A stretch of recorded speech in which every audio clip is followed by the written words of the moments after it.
5 साल की सरकार है। एक साल में ये उम्मीद करना कि हम सब चीज़ें कर लेंगे, हमारे पास कोई जादुई छड़ी नहीं है। रिजर्वेशन पे आज बात हुई है, सब कुछ फाइनलाइज हुआ है। एलजी साहब के पास जो भी डॉक्यूमेंट्स जाने थे वो गए हैं। अब उस पर क्या फैसला बनता है वो तो हम देखेंगे। वो तो उस बारे में मेरा कुछ भी बोलना इस वक्त बनता नहीं है, क्योंकि इस पर कैबिनेट और सीएम साहब बात करें वो ज़्यादा बेहतर होगा। जी देखिए, बिफोर बीइंग अ हिंदू मुझे लगता है इस देश का जो आईन है वही हमें इस चीज़ की इजाज़त नहीं देता।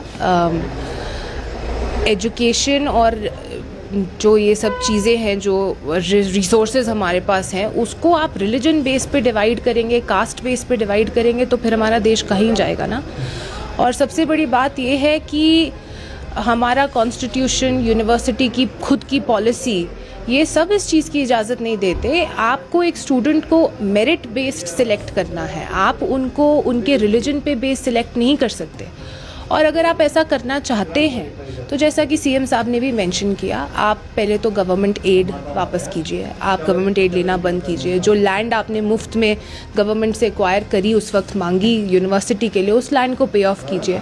फिर अपनी यूनिवर्सिटी की पॉलिसी बदलिए, उसके बाद हमें कोई दिक्कत नहीं, आपको जो ठीक लगे उसके बाद आप कीजिए, बट उससे पहले आप हमारे स्टूडेंट्स का हक नहीं खा सकते। लेकिन जो हिंदू ऑर्गेनाइजेशंस या हिंदू के बड़े बड़े नेता जो हैं वो इस तरह की डिमांड करें, do you think are they on wrong track?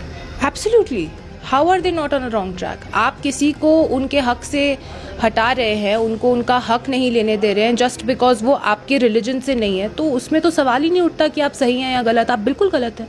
बाहर के इतने बिहार से या उत्तर प्रदेश से लोग यहाँ पे कारोबार करते हैं, कश्मीरी हमेशा वार्मली उनका वेलकम करते हैं, लेकिन कश्मीरी शॉल बेचने वाले या इस तरह के दीगर रियासतों में उनको वहाँ पे खरीद किया जाए। जी बिल्कुल गलत है, और हमारी गवर्नमेंट ने, हमारे लीडर्स ने इस बात पर हर बार आवाज़ उठाई है, और जो आवाज़ नहीं उठा रहे, मुझे नहीं लगता उन्हें कोई हक बनता है किसी के भी बारे में, किसी के भी फेवर में बात करने का। क्योंकि अगर आप एज अ होल एक सोसाइटी को नहीं देख रहे हैं तो आप में और आपकी नज़र में खराबी है, उसे पहले सुधारा जाए और फिर लोगों को बताया जाए कि उन्हें क्या करना चाहिए। रिजर्वेशन पे आज कैबिनेट का डिसीजन हुआ है। उमर अब्दुल्ला ने कहा कि वो हमने एलजी के पास भेजा, जब तक ना अप्रूवल आया हम उस पर कुछ बात नहीं कर सकते। लेकिन at the same time opposition के कुछ लीडर, जिसमें आपके एमपी भी हैं, उन्हें कहा कि इस बार अगर मसला हल नहीं हुआ तो हम एक मास एजिटेशन करेंगे।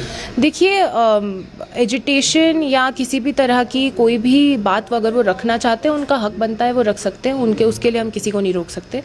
रहा सवाल रिजर्वेशन के इशू का, रिजर्वेशन पे आज बात हुई है, सब कुछ फाइनलाइज हुआ है। एलजी साहब के पास जो भी डॉक्यूमेंट्स जाने थे वो गए हैं। अब उस पर क्या फैसला बनता है वो तो हम देखेंगे। वो तो उस बारे में मेरा कुछ भी बोलना इस वक्त बनता नहीं है, क्योंकि इस पर कैबिनेट और सीएम साहब बात करें वो ज़्यादा बेहतर होगा। तो मैम, नेशनल कॉन्फ्रेंस को भी लोग तनकीद का निशाना बना रहे हैं कि जो वादे इन्होंने मैनिफेस्टो में किए अभी तक फुलफिल नहीं हो रहे हैं। मुर्तज़ा का कहना है कि हर्डल्स आ रही हैं एलजी इंतजामिया की तरफ से। So how you will tackle all these issues? जी, हर्डल्स आ रही हैं, उसमें कोई दो राय नहीं है। उन हर्डल्स को हम पार करके आगे बढ़ रहे हैं, इसमें भी कोई दो राय नहीं है।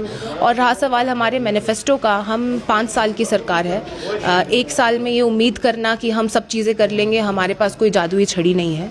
हम अपने हिसाब से लोगों के लिए जितना कर पा रहे हैं कर रहे हैं, और कोशिश कर रहे हैं कि इससे ज़्यादा चीज़ें भी हों। और 5 साल के एंड में जब हम दोबारा लोगों के पास जाएंगे तो इंशाल्लाह सारी चीज़ें पूरी हो चुकी होंगी। और ये मैं ही नहीं, ये हमारी लीडरशिप भी कहती है। मेरा भी कहने कहीं जो है लोगों को, मतलब आप मैसेज नहीं कह रहे कि सब्र से काम लिया जाए। और लोगों को मैं ये भी कहना चाहूँगी कि आप थोड़ा सब्र रखें। ये वक्त थोड़ा मुश्किल है, बट इससे भी हम निकल जाएंगे।